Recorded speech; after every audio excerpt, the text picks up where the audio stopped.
এই রশিদের মতো একজন নিরহ একজন এই ভালো একজন লোককে, এরকম একজন শান্তপ্রিয় লোককে যে নির্মমভাবে হত্যা করা হয়েছে, তার জন্য প্রশাসনের পক্ষ থেকে কোনো কার্যকর পদক্ষেপ আমরা এখনো পর্যন্ত দেখতেছি না।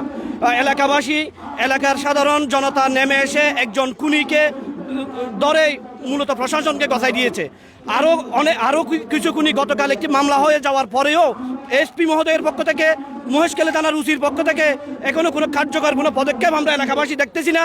তারই প্রতিবাদে এলাকার সর্বস্তরের জনসাধারণ রাস্তায় নেমে রাস্তা অবরোধ করে একটি মানববন্ধন, এটা একটা জনসভায় রূপান্তর হয়েছে। আমরা এলাকাবাসীর পক্ষ থেকে এই প্রশাসনকে, আপনাদের সাংবাদিক ভাইদের মাধ্যমে, মিডিয়ার ভাইদের মাধ্যমে এটা জানাতে চাই, প্রশাসন এখনো নীরব। এরা খুনিদের শেল্টার দিচ্ছে বলে আমাদের মনে হচ্ছে।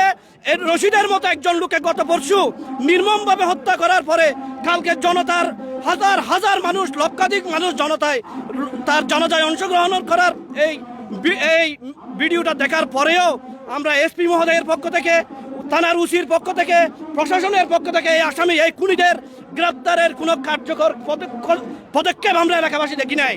তার প্রতিবাদে এলাকার সর্বস্তরের জনসাধারণ, কথা ছিল মানববন্ধন, এটা আর মানববন্ধন নাই, এটা একটা বিশাল জনসভায় রূপান্তর হয়েছে।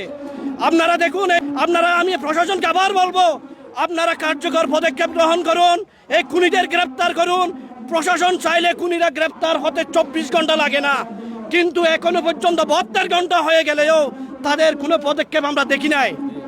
আমি আবারও আমার এলাকাবাসীর পক্ষ থেকে, খালারমাছড়া ইউনিয়নবাসীর পক্ষ থেকে, উত্তর নলবিল এলাকাবাসীর পক্ষ থেকে খুনিদের গ্রেপ্তারের জন্য কক্সবাজার জেলার এসপি সার্কেল, ওসিদেরকে, সংশ্লিষ্ট প্রশাসনদেরকে আমি আহ্বান করতেছি এলাকাবাসীর পক্ষ থেকে।